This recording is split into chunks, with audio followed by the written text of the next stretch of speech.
All right, welcome back. This is 4.2, solving perfect square equations.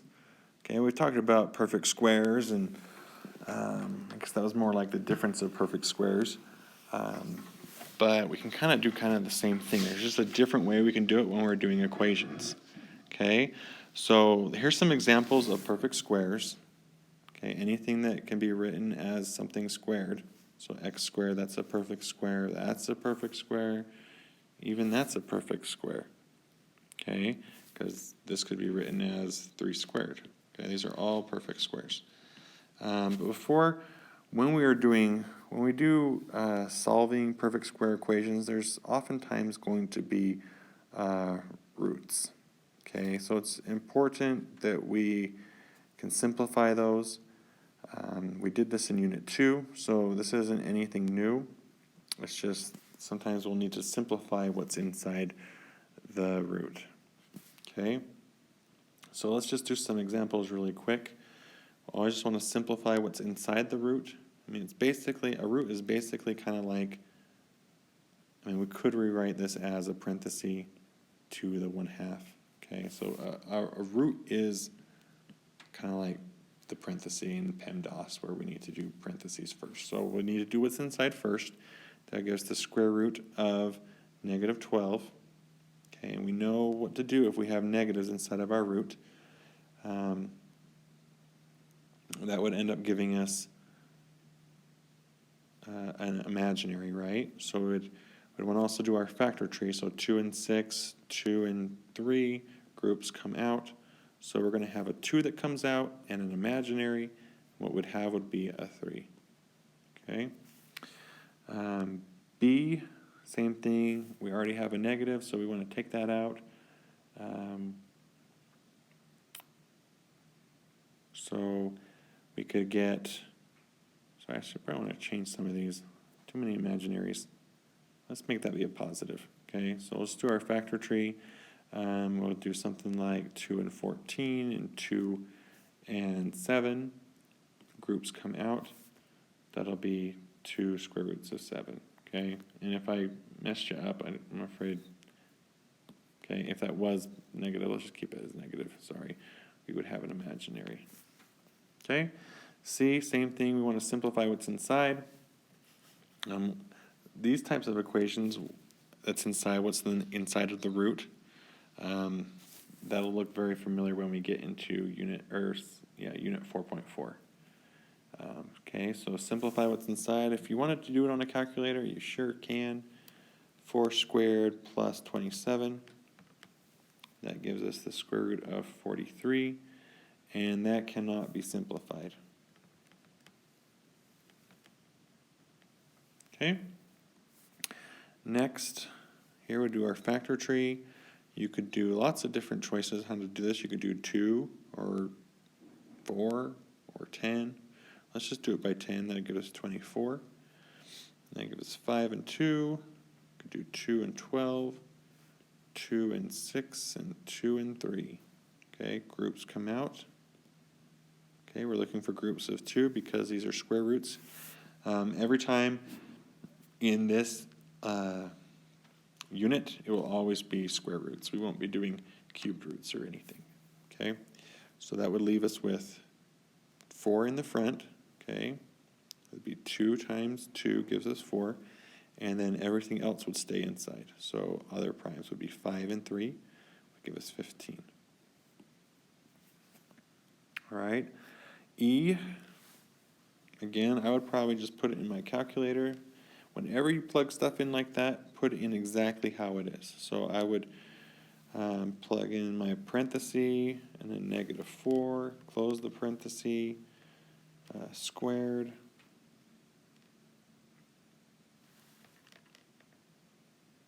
Hang on, I messed something up. Mode. Okay, so I would do -4 squared minus 4 times 1 times 13. That'll give us square root of -36. All right, and since it's negative, we're going to have an imaginary. And this, if we do the square root of 36, that gives us 6. And if you wanted to, you could do 6 and 6. That would be our group. So we'd have 6i. And then f would do the same sort of thing. So if you want to do it by hand, you could. That would be like 1 minus, well, 4 times 2 is 8. And then times that by a negative, that will change its sign to a positive 8. Square root of 3, or sorry, square root of 9, which gives us 3. Okay? So there's just a quick review of simplifying radicals. So let's get into actually solving, okay? So these are perfect square equations, okay? As you notice, there's a square, perfect square on both sides. It doesn't necessarily have to be a perfect square. Basically what it has to be is we have something squared, and then can't have 3 terms, okay? So here what we're going to do is we could square root both sides. That would give us x equals 5, but hang on a sec. Whenever we take the square root, we have to be positive or negative, okay? Why? Well, if we plugged to our original equation, if we plugged a positive 5, that would satisfy our equation. But if we also plugged in a negative 5, that would also give us 25. So there's 2 solutions, and like we said before, with quadratics, there will always be 2 solutions. So our solutions here would be 5 and a negative 5. All right. Next, we can do the same sort of thing. We could do x equals plus or minus the square root of 28. Okay, it's not a perfect square, but we know how to simplify those. So we could do 2 and 14 and 2 and 7. Groups come out.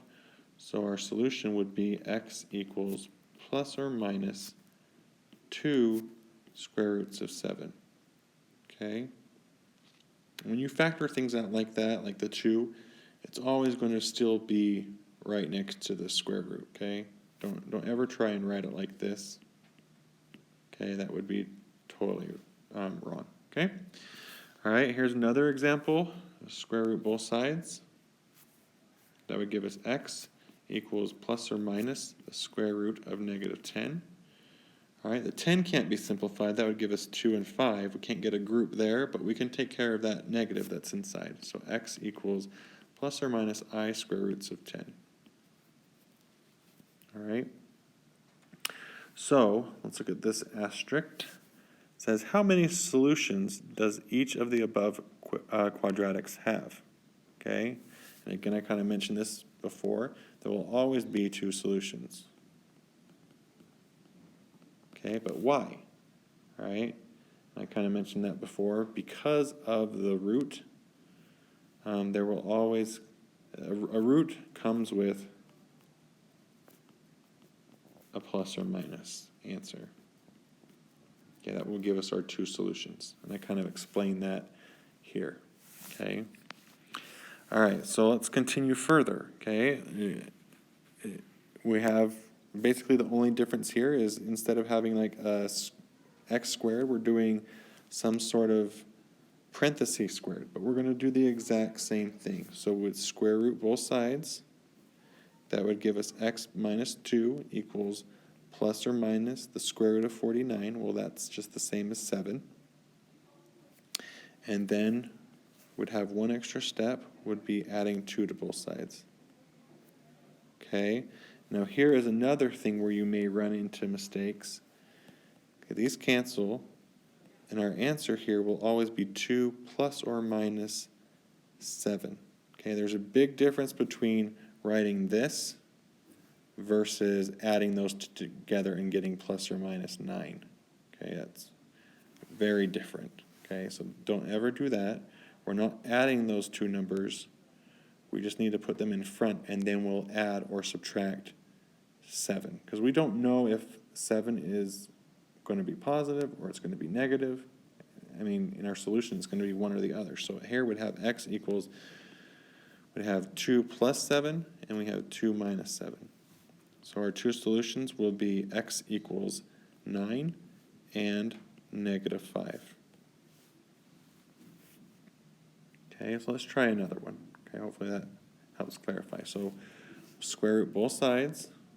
Here we'd have x, x plus 3 equals plus or minus 1. The square root of 1 is just 1. Okay, and then we'd need to subtract 3 from both sides.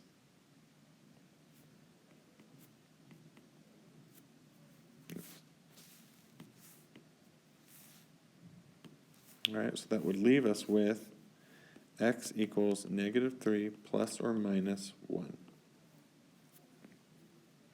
Which will give us the two solutions of negative 3 plus 1 and negative 3 minus 1, which is negative 2 and negative 4.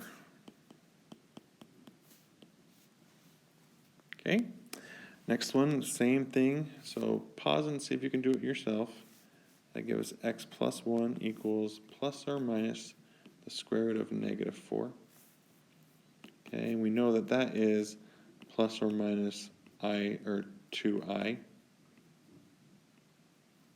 Okay, x plus 1, and then we would subtract 1 from both sides. So we'll get x equals negative 1 plus or minus 2i. So our two solutions here would be x equals negative 1 plus 2i and negative 1 minus 2i. All right, let's keep going. So here before, the difference now is that we're going to have some sort of constant. Okay? Basically, we're just going to add one more step. All right, so when we're doing solving, we need to basically do the opposite of PEMDAS. So again, we'd do add, addition, and subtraction first. So we would add 5 to both sides. That would give us x minus 8 squared equals 4. And then we'd square root both sides. X minus 8 equals plus or minus 2. And then we would add 8 to both sides.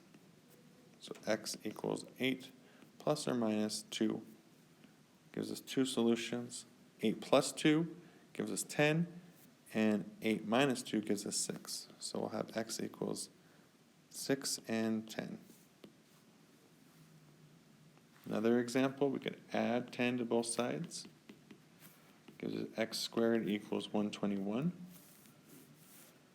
Square root both sides. That gives us x equals plus or minus 11. So we'd have x equals 11 and a negative 11. Again, we would subtract 5, both sides. We get x plus 4 squared equals negative 4. Square root both sides.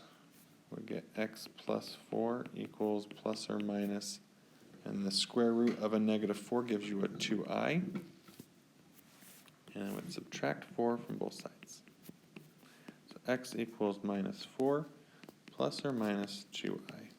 So our two solutions. Trying to decide whether I'm okay with you just writing it like that. I think that would be sufficient. But whenever you have two things that you can't simplify, let me give an example. Like here, I do not want your answer like that. I want two numbers because we can simplify that. These ones, we can't combine the real and imaginary parts. So if you leave it like that, that would be sufficient for me. Okay? But if it was like a problem on the test, it may have it written as x equals negative 4 plus 2i and negative 4 minus 2i. All right, let's see what else we got. There's some more examples. Okay. So please pause and see if you can do these by yourself. I ask that all the time if you can. Okay, so first thing you'd probably want to add 225 to both sides. we get x plus 10 squared equals 225. Square root both sides. We get x plus 10 is equal to plus or minus the square root of 225, and the square root of 225 is 15. And then we would subtract 10 from both sides. So x equals negative 10 plus or minus 15. Okay, so I want to have those two solutions. So we'd get negative 10 plus 15 would give us 5. And negative 10 minus 15 gives us negative 25. So our solution would be x equals negative 25, comma 5. Okay, B, same thing. Hopefully you gave this a try by yourself. That would give us 20. So we get x minus 1 squared equals 20. Square root both sides. We get x minus 1 equals plus or minus the square root of 20, which can be simplified. 2 and 10, 2 and 5. 2's come out. X minus 1 equals plus or minus 2 square roots of 5. And then we'd want to add 1 to both sides. So x equals 1 plus or minus 2 square roots of 5. Okay, and that can't be simplified. You can't do 1 plus 2 square roots of 5. So I'd be okay if you left it like that. C, subtract 80 from both sides. We'd get x squared equals 1. We'd square root both sides. We'd get x equals plus or minus 1. And that would be your solution. Okay? It's simplified. Okay, next, same thing, blah, blah, blah. Giving lots of examples in case you need more examples. We'd get x minus 5 squared is equal to 35. And I probably should be checking these to make sure I haven't made any mistakes. But do I ever make mistakes? I don't think so. Just kidding. Okay, so square root both sides. X minus 5 equals plus or minus the square root of 35. Okay, square root of 35 cannot be simplified. I mean, if you did a factor tree, it would be like 5 and 7. Okay, we can't make a group with that. So then we just add 5 to both sides. So x equals 5 plus or minus the square root of 35. Again, we have, it's like two solutions, right? Maybe that's the reason why we do this, to make sure. We have plus square root of 35, and our other solution would be 5 minus the square root of 35. Okay, again, add 3 to both sides. Hopefully you're getting, if you're watching this, hopefully you're getting this really good. So many examples. Okay, square root both sides. We get x equals plus or minus the square root of 40. Okay, imagine this can probably be simplified. We could do 4 and 10, 2 and 2, 2 and 5. Group comes out. So we get x equals plus or minus 2 square roots of 10. So if we wrote it the other way, it would be 2 square roots of 10 and negative 2 square roots of 10. And then the last one, same thing. So x plus 6 squared is equal to 17. Okay, square root both sides. We get x plus 6 is equal to plus or minus the square root of 17. 17 is prime, so we can't simplify that. Okay. Maybe I haven't mentioned this before. Hopefully we got this from previous, but if we have a square root and a square, that cancels out. Just in case. Okay. minus 6 from both sides would end up getting x equals negative 6 plus or minus the square root of 17. Whew. All right, well, that is a lot of examples. If you have any questions, please let me know. I'd like you to write down the steps that you would follow in solving a perfect square quadratic. Okay, I'll leave that to you. And we'll see you next time.